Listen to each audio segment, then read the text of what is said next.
Brought to you by Sudhakar Gasoline. Digestion का champion, पाचन का किंग, सुधाकर गैसोलीन। वेनेजुएला और ईरान के बाद अब अमेरिका के राष्ट्रपति डोनाल्ड ट्रंप की नजर क्यूबा पर है। 16 मार्च को ट्रंप ने कहा कि उन्हें क्यूबा को अपने कंट्रोल में लेने का सम्मान मिल सकता है। सम्मान। ट्रंप ने ओवल ऑफिस से कहा, मैं पूरी जिंदगी सुनता आया हूं कि अमेरिका क्यूबा को कब अपने नियंत्रण में लेगा। यह एक बड़ा सम्मान है किसी न किसी तौर पर क्यूबा को लेना, चाहे मैं उसे आजाद करूं या अपने नियंत्रण में लूं, मैं वहां कुछ भी कर सकता हूं। जब उनसे पूछा गया कि क्या क्यूबा में अमेरिका वैसी ही सैन्य कार्रवाई करेगा जैसी जनवरी में वेनेजुएला में निकोलस मादुरो के खिलाफ हुई थी, या ये ईरान के साथ चल रहे संघर्ष जैसी होगी, इस पर ट्रंप ने कहा, मैं आपको ये नहीं बता सकता। ट्रंप के बयान उस समय सामने आए जब क्यूबा एक बार फिर अंधेरे में डूब गया। 16 मार्च को पूरे क्यूबा में बिजली गुल हो गई, जिससे लाखों लोग प्रभावित हुए। राजधानी हवाना समेत कई शहर अंधेरे में डूब गए, जहां सड़कों पर सिर्फ गाड़ियों की हेडलाइट्स और बैटरी लाइट्स से रोशनी हो रही थी। देश की बिजली ग्रिड ऑपरेटर्स के मुताबिक ग्रिड फेल होने के वक्त चल रहे पावर यूनिट्स में कोई तकनीकी खराबी नहीं थी और पूरे देश में बिजली बहाल करने की कोशिश की जा रही है। ये हालात नए नहीं। पिछले कुछ सालों में क्यूबा में बार बार बड़े स्तर पर ब्लैकआउट्स होते रहे। इसकी वजह पुराना बिजली ढांचा, ईंधन की कमी और तेल सप्लाई पर लगाए गए अमेरिकी प्रतिबंध बताए जा रहे हैं। क्यूबा बिजली बनाने के लिए तेल पर काफी निर्भर है। पिछले 3 महीनों से अमेरिका ने क्यूबा को मिलने वाले विदेशी तेल पर रोक लगा रखी है, जिसमें वेनेजुएला से आने वाली सप्लाई भी शामिल है। इसके कारण बार बार बिजली कटौती हो रही है। अस्पतालों को कुछ इलाज टालने पड़े हैं, खाने की कमी बढ़ रही है और लोगों में गुस्सा भी दिखने लगा है। अधिकारियों के मुताबिक ईंधन की कीमतें इतनी बढ़ गई हैं कि काले बाजार में पेट्रोल करीब $9 प्रति लीटर यानी करीब 831 रुपए तक पहुंच गया है। यानी एक कार का टैंक भरने में $300 से ज्यादा खर्च हो सकते हैं, जो ज्यादातर क्यूबाई लोगों की सालाना कमाई से भी ज्यादा है।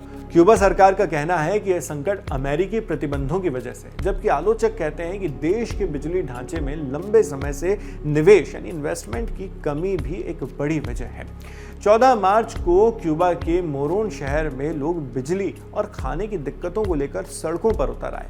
क्यूबा के राष्ट्रपति मिगेल डियाज कानेल ने कहा कि पिछले 3 महीनों से देश को कोई तेल नहीं मिला है। उन्होंने ये भी बताया कि अमेरिका के साथ बातचीत चल रही है ताकि दोनों देशों के बीच समस्याओं का हल निकाला जा सके। स्थिति को संभालने के लिए सरकार ने कई आपात कदम उठाए हैं, जैसे स्कूल के घंटे कम करना, बड़े खेल और सांस्कृतिक कार्यक्रम टालना और ट्रांसपोर्ट सेवाओं में कटौती करना।